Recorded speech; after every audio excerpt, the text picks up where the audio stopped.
Tempat itu akan berbahaya bagi pelayaran kapal saat keluar masuk pelabuhan Pulau Batam. Air laut bergulung-gulung masuk ke celah bongkahan batu dapat menenggelamkan kapal. Tahun 50-an, tempat itu telah menelan korban jiwa manusia. Penumpang sebuah kapal nyaris mati tenggelam semuanya, tersedot pusaran arus ke dalam lubang karang. Bila kita lewat di situ pada saat musim teduh Hulu Timur antara bulan Mei dan Juni, ada kalanya tampak seuntai rantai yang terikat pada sebuah kraken di dasar laut. Akan tetapi semuanya telah menjadi batu. Konon tersebutlah kisah Prabu Sri Maharaja yang memerintah negeri Singapura berabad-abad silam. Baginda terkenal sangat kejam, pencemburu, dan ganas. Karena dihantui rasa cemburu yang luar biasa, Baginda tega mengakhiri hidup Tuan Janakatin, orang ahli dari pasar. Pada saat itu diturunkanlah bencana. Singapura diserang ikan toda. Beribu-ribu ikan berparuh tajam dan runcing menyerang penduduk sampai ke pelosok-pelosok pedesaan pantai. Tidak ada lagi korban jatuh bergelimpangan di mana-mana. Korban manusia yang mati dan batuk betisnya merintih dan menggerak siang malam. Sungguh kejam! Kejam sekali! Rakyat berteriak di mana-mana, tetapi tidak sanggup menolak kehendak raja yang berkuasa. Sampailah suatu ketika, tatkala Prabu Sri Maharaja sedang menunggang gajah, baju Baginda sendiri tersambar paruh ikan toda. Baginda amat cemas dan menggigil ketakutan. Tolong! Bajuku robek! Dalam keadaan gawat itu, muncul seorang anak laki-laki menghadap Prabu Sri Maharaja. Percuma, tuanku, kota Singapura ini dipagar dengan betis manusia. Sampai habis rakyat Singapura ini pun serangan ikan toda tidak akan terelakkan. Enak! Menurut pahammu bagaimana? Siapa kali? Kecil-kecil begini telah berani memerintah kepada kami. Awas, jika engkau mempermainkan kami, nyawamu akan terancam.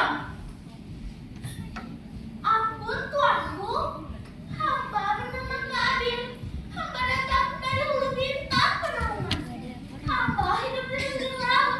Hamba tahu betul sifat ikan toda yang dapat melakukan serangannya bukan betis manusia, tetapi batang pohon pisang.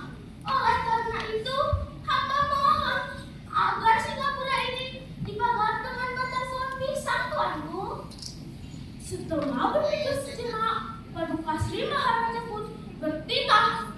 Wahai segala panglima, rakyatku suka lihat apakah batang pisang sebanyak-banyaknya, lalu pagari kota Singapura ini dengan batang pisang itu sekarang juga.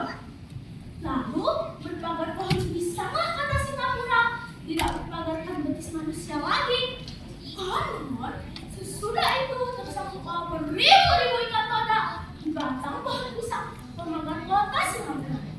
Ikan berparuh tajam dan ganas itu pun menggelepar-gelepar dan menjadi rebutan orang kampung untuk dimakan dagingnya. Rakyat pun bersukaria, merasa lepas dari malapetaka. Konon sebagai petanda zaman, dikarenalah pantun Melayu tentang ikan toda itu. Singapura dilanggar toda, toda melanggar batang pisang. Orang tua kurang dari muda, seperti audita di sisa. Akan tetapi, para pembesar istana berpikir lain. Mereka menjadi cemas dan takut kalau budak kecil yang tinggal itu akan merampas negeri Singapura. Maklum, selagi kecil sudah begitu pintarnya dia. Sudah tua, tentu ia akan menjadi raja.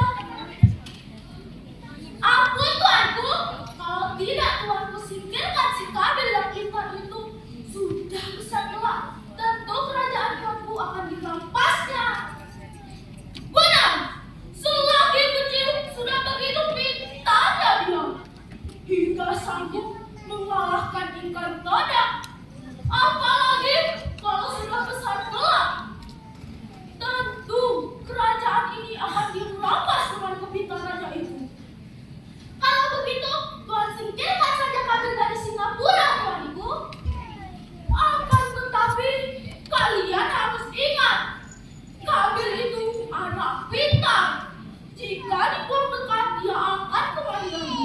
Sebaiknya dia dimasukkan ke dalam kerangkeng gajah, dikunci pakai gembok, diikat dengan rantai besi dan tenggelamkan di tengah laut.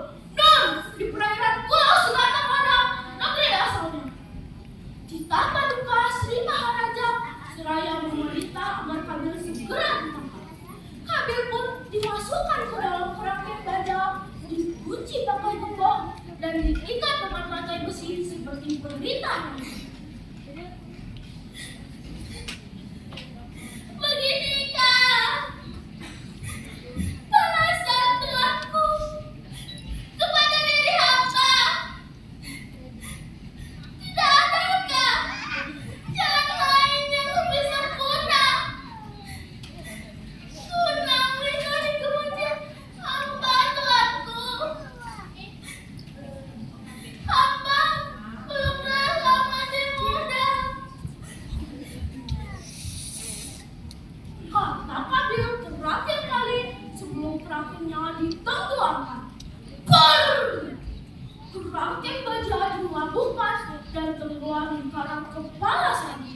Kabil pun mati terbenam dalam keadaan amat sengsara setelah ia cukup berjasa menyelamatkan nyawa manusia. Pusar arus mendesah hingga kini seakan menyimpan seberkas perasaan dunia.